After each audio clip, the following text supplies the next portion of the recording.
We're looking very much at this being the last season. We thought last year was the last season.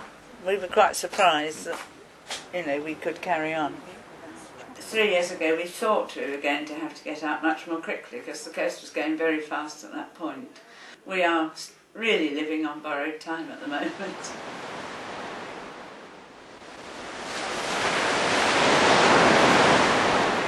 My grandmother had a house in Happisburgh, so I spent my school holidays coming to Happisburgh. It's a lovely place to have a tea shop.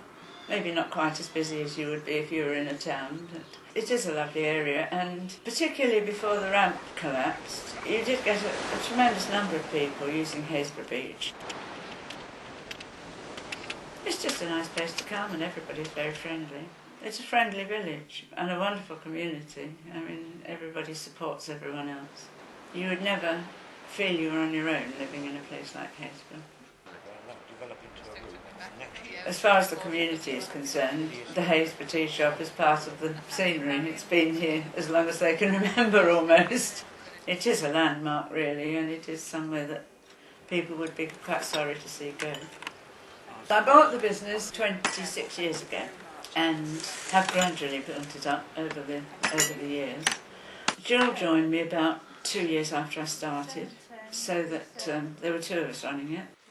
It's a very happy trade to be in, because people are always happy when they see a plate of food in front of them. It's always been frequented by people who recommend other people, so that can't be a bad thing. And of course we are now getting into second generation holiday makers, where people who've originally been brought as children now come in with their children, which is it's rather nice. Happisburgh's a beautiful place to be. We have a beautiful beach, albeit it's advancing at an incredible rate of knots. We have a community which is a mixture of local people and incomers. I'm an incomer myself, albeit 15 years ago.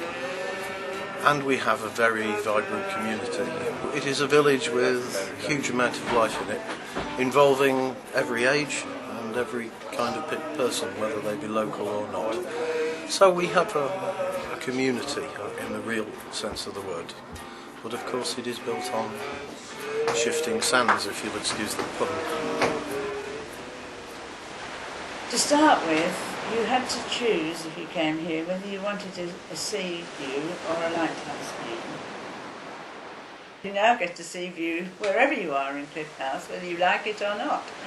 You just can't believe how it was. We used to drive our cars down the road and into the garages at the back of the premises. And now the sea is where the garages were.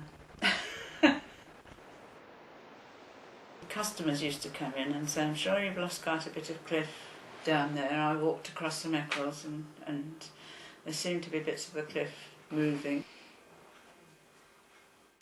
Really, very little changed until about 1990. And the cliff, I suppose, was eroding very slightly. And then quite suddenly, sort of from 1990 onwards, everything began to disintegrate. First of all, very slowly, because it was all much further down the cliff. But it suddenly quickened up, and suddenly we were in danger as well. Yeah, well, we go down every morning, actually. I don't think there's a single morning we don't go down and see where the cliff is today. It's our regular morning walk. What is happening in Happisburgh today is merely a harbinger of what will happen along most of our rural Norfolk coast over the next 25 to 30 years, and indeed any rural communities in the UK where the coast is susceptible to erosion. We've seen massive changes in the 15 years we've been here. We've lost 26 properties in Happisburgh. We have a lifeboat shed, RNLI lifeboat shed, that can't be used because we no longer have a ramp to the beach to launch the lifeboat. That building itself is under threat and will be lost soon, so will the Coast Guard. We've had to close the public toilets because their drains are now broken, and it is just a steady advancement. And the centre of the old village, which has 18 listed buildings, is under threat within the next 30 years. There never was that bay. I mean, while the revetments were there, it was a much straighter coastline, little indentations, but nothing of any note, really. It's trying now to make a bay where we are. And very shortly it will be making a bay in the caravan site and getting closer to the church. It's got considerably closer to the lighthouse in the last few years. They give the lighthouse 12 years and the church 20. Once it gets there, it's downhill to Norwich, right through the Broads, wiping out the lower part of Happisburgh, Lessingham, and they think that could happen within 15 years. But nobody seems bothered about it. What does it matter if Norfolk doesn't have any Broads? As it stands at the moment, anybody who loses property anywhere along the coast becomes destitute. Because the property can't be sold, it can't be insured against the loss, and when it's lost there is no compensation. So we have a massive problem of social justice here, particularly as it is almost certainly the case that some communities along the coast are suffering disproportionately because of the defence of other communities. People who have had bungalows, they'll now come to the area. People stand there and they say, I don't know where we were, I can't remember where my bungalow was. The landscape has changed so considerably that it's just impossible to know exactly where you were.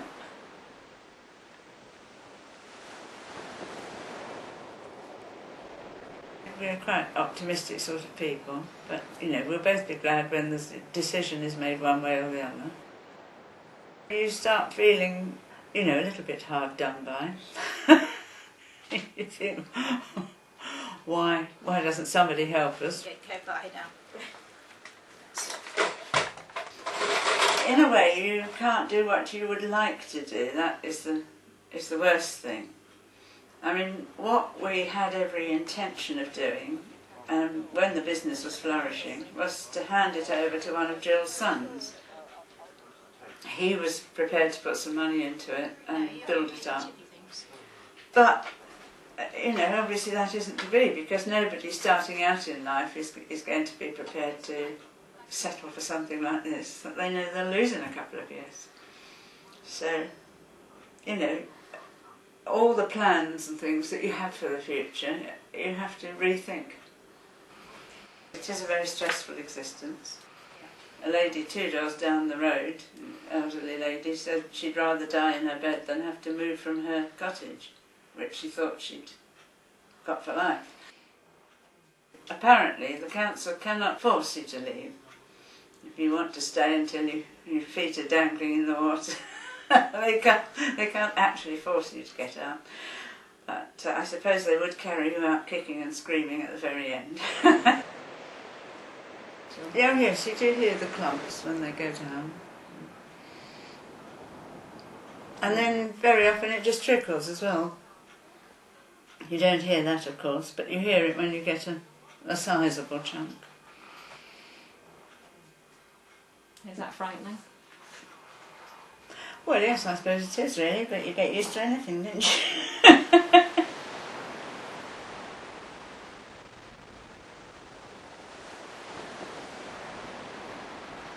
People are beginning to feel that they're blighted.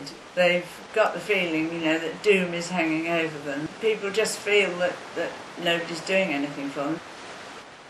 It was, I suppose, 6 years ago, really, that a lot of people began to get a bit edgy about things. Used to meet people and they used to say, here's another section of the revetment's broken down and nobody seems to be doing anything about it. And 1 or 2 people were making phone calls to the council, and they came and did some very marginal repairs. our revetments lasted 50 years and gave us 50 years when the cliff didn't move. Well, it is a definite change of government policy, because when we bought this house, the policy was hold the line, and that they intended to do for the foreseeable future.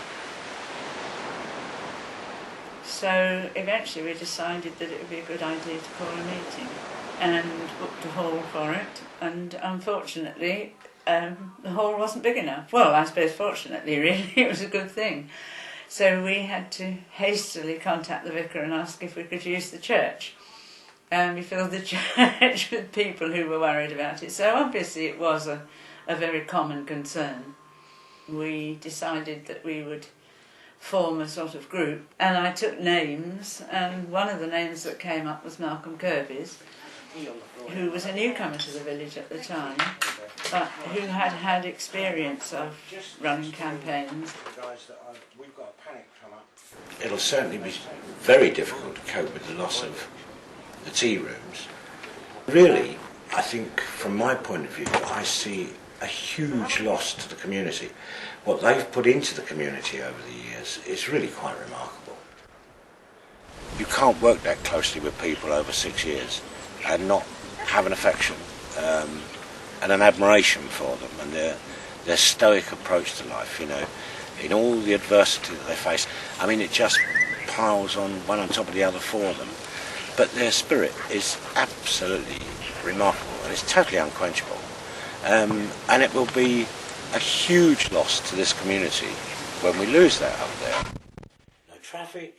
The front room has now become the sort of campaign group room where we have all the meetings and entertain all the guests and film companies and other people.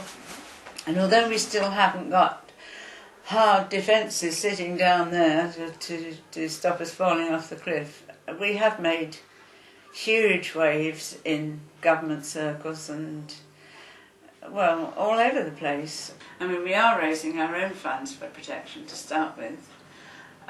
There'll come a point in time where we've got enough at least to offer the district council X million and say, you know, if we provide this, will you help us, and can we get some protection in? The coast doesn't seem to be important to the government, but I think this is a very strange attitude when we're an island. I think it's quite sad to let houses like this go. And I mean, there are houses in Happisburgh which are even older and of more value. They're going to let everything go, there's no doubt about that, if the people themselves don't get up and do something about it. And I think it's dreadful, really. We've come into all this as our heritage, and we're leaving nothing to people that come after us. I don't think that's right. Not when we have the power to save it. I think if I found 2 people of all the thousands that I meet over the years who think we should do nothing about it, that's about all. And everybody else is so angry about what's going on. And I mean, the support we've had from customers and people coming to the village is just incredible, really. Yes, I do quite enjoy the campaigning, because I feel that we're standing up against it rather than just sitting down and saying, oh well, you know, this is nature, let it all happen to us. You know, I feel that it's a way we can help, even if we're not helping ourselves, at least we're helping the village. We're not going to let the whole thing just happen to us.